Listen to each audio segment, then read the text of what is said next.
So we get Jakar, who's taken the dust. He's obviously had a moment in his quarters because it's absolutely destroyed.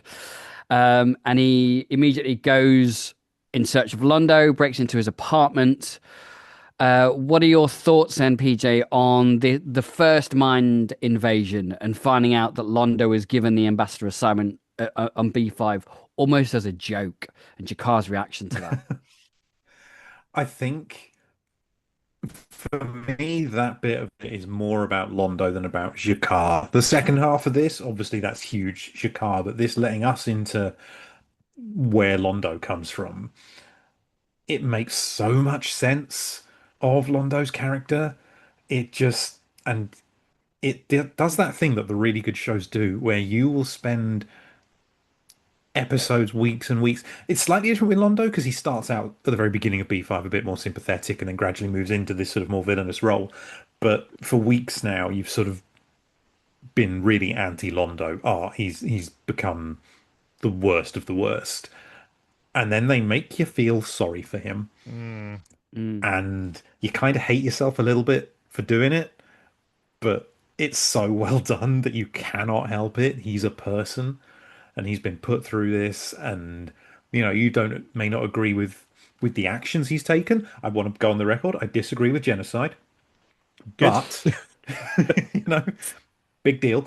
But you can kind of see how he's gone down that path Yeah. and how it all started. And yeah, I think Peter Jurassic does a great job in those scenes as well. They're so short, such brief flashes, but it gives you everything you need. And yeah, really, really good stuff.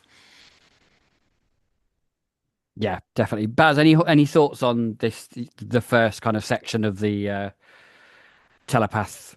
Oh, I've loads of thoughts. I've loads of thoughts. I I so I love just the direction when Jakar takes the drug. You get the X-File music, the monster music. It pops up in other shows as well. It pops up here. Every show in the 90s when it was a bit creepy, they had this music kicked in. And but I love the camera angles, the way that Jakar sways with the jet black eyes. It's quite terrifying. And yeah, just to visualize the effect, because again, it's like we've seen this with telepaths in the past. Sometimes you get them like really concentrate really hard. Pat Tallman's brilliant at doing the kind of intense telepath Mm. stare because it's really hard to do when you've Mhm. got something kind of telepathic or something going inside your mind. How do you visualize that? But I think the episode does a really fantastic job of visualizing the effect the drug has on Jakar. So that's brilliant. And then before we get into the actual attack on Londo, that moment where Londo turns around and Jakar is holding Veer by the throat. It's terrifying, and you're generally worried for Veer as well. Yeah. It is really, really scary.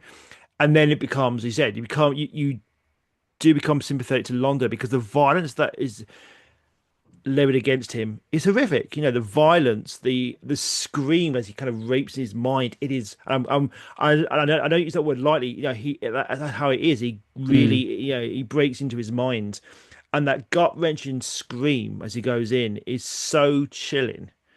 Uh, and then yeah, you get into the Londo moments. You get the idea of the joke and. Just in the rage the way that Jakar veers between kind of laughter at the revelation that Londo was assigned to B5 as a bad joke to the rage of show me your secrets. And then obviously you get Morden, Quadrant 37, the reveal that he was involved there in the attack of the homeworld. I'm going to rip it from your mind, neuron by neuron. It all comes down to these big, everything that Londo is kept hidden for 2 seasons just gets exposed, and it is terrifying and you generally feel sorry for Londo. And Jakar is out of control, and he is absolutely terrifying. Yeah, his delivery of that kind of neuron by neuron speech is just Mm. that's intense. And then you got Mm. Londo's horrific scream afterwards. Just it's really, really intense. And then Jakar finds out about Mr. Morden's involvement, all the past conversations with him, ripping all of Londo's memories out. And then it kind of we then hear a voice and the image of his father hanging from the tree. PJ, your thoughts on this scene? So the first thing that really struck me, obviously the acting, the writing, I think it's all beautiful. It does a really good job of conveying this change that's coming over Shakar and where he's now going to be coming from going forward. But the thing that really struck me with this tree was the actual set. Like, obviously, Babylon 5 was not an expensive show. We all know that. There are moments where they didn't have the budget to make the set they wanted or anything. This set did look very fake, but for me, that adds to the scene. It Hmm. gives it this sort of surreal, dreamlike quality for this beginning portion of this sequence where start having this conversation that I, it sort of goes, well, is this like actually some telepathic voice? Is Jakar having a vision? Is he just going mad and this is how it's presenting itself to him? That's then going to be obviously the catalyst for the change. Doesn't matter. It really doesn't matter. He's having an experience, Mm. and it's not obviously it's not. I'm going to use the word earthly because Babylon 5 sounds stupid, but they're not on Earth. They're in space. But he's having this like unearthly experience, you know. Um, and yeah, I think that the I can't remember the actor's name, but who plays his father? I know his Jim credit is just Norton. like Nan Image, Mm. isn't he? And Yeah, thank you. Yes, he does a really good job Isn't he the of judge in the courtroom he as is. sort well? of. He Yeah, of is. course he is. Yeah. He goes into again he plays into that the sort of slight surreality of it with his performance. It doesn't feel quite natural, but again I really like that because yeah, it does just make you think this is something else is happening to Jakar here. And it's very effective and very powerful. And yeah, I thought it was a beautifully done sequence. Mm. And there is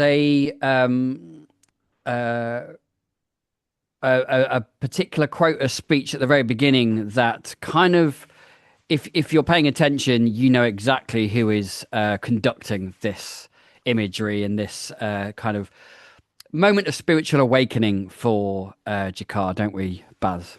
Yeah, and I think what you were saying there, Patrick, about it kind of feeling very dreamlike, I think that works in its favor. Mm, And as soon as you hear the angel, you you know kind of what's going on, and it's another example of just Kosh and the Vorlons manipulating events yeah, as well. And it's great that Jakar has a spiritual awakening. It's great that he turns from violence, literally extreme violence in this episode, to a kind of greater path that eventually becomes a spiritual leader as well. All the greatness of Jakar in some of the stuff that we really came to love about Jakar partly is initiated by the manipulation of Kosh, yeah, and which is kind of fascinating because it does partly take away Jakar's agency as well, which is because it is we think of Jakar as this wonderful enlightened spiritual figure for the rest of B5 now, and this is where we're now going to get to the best Jakar that we ever see in the show, and I'm all for it. I love it. I love that version of Jakar, but yeah, it's all manipulated by Kosh, so that is kind of yeah, it adds which I didn't questions. twig until the end, obviously the end of the scene. Yeah, so Yeah, which is why yeah. I was like, oh, what is So it it? adds Yeah, it adds questions about the path that Jakar took. How much of it was he got to a point where he completely broke and then discovered a better path for his people. How much of that is just Kosh entering his mind and manipulating his mind, and actually Kosh really shaping the Narn people because the Narn people get shaped by Jakar's actions moving forward. So, you could take it quite cynically that everything that happens with Narns from then on is a manipulation in some ways of Kosh as well. But we like Kosh, we don't like his successor, but we don't like Olkesh, but Kosh is great. He's more like an anti-Vorlon and we quite like him, but it is that manipulation as well. Kosh is the great manipulator of Mm, Babylon 5. I mean, showing himself as each alien race's deity, sorry, is literally directing them in a way that he wants those people to go and to yeah, think. And that's what Kosh, that's what the first ones, that's what the Vorlons have always done, and the Shadows, all the first ones. yeah, They manipulate the other races for their little game of chess. You know, Yeah, they want people to go in certain directions. So yeah. it Oh, doesn't well, surprise me at all that Kosh is giving. But I think also Jakar can't go any further in his rage than he gets to at this point. This is the no, furthest he can ever go in his rage and hate. So there completely. has to be a point where it tips over and he starts going in a different direction. It's just inevitable. It has to happen. Absolutely. And if Kosh helps him do that, then great. Mm. It's kind of interesting that, yeah, with the Vaughns manipulate the Narns of the way that Centauri manipulate by shadows as well. It's kind of a nice dichotomy, the kind of the mirror image of each other as well. The other thing I want to call out is Jim Norton's performance, and actually Andreas Katsoulis. That performance when he's talking to his father, he hangs from the tree and talks about we're dying people. We got to stop this circle of violence. We've got to find something else. So powerful. The music as well. That dreamlike quality of the whole scene. I mean, Jim Norton's always been great. He was brilliant as Dr. Lazarine in Confessions of Lamentations. He was a judge in season one as well. This is his final role. I just checked now. It's his final role of the show, but what a role to go out on as well, because it's such a lovely spiritual moment. Him seeing his dying father and having that awakening.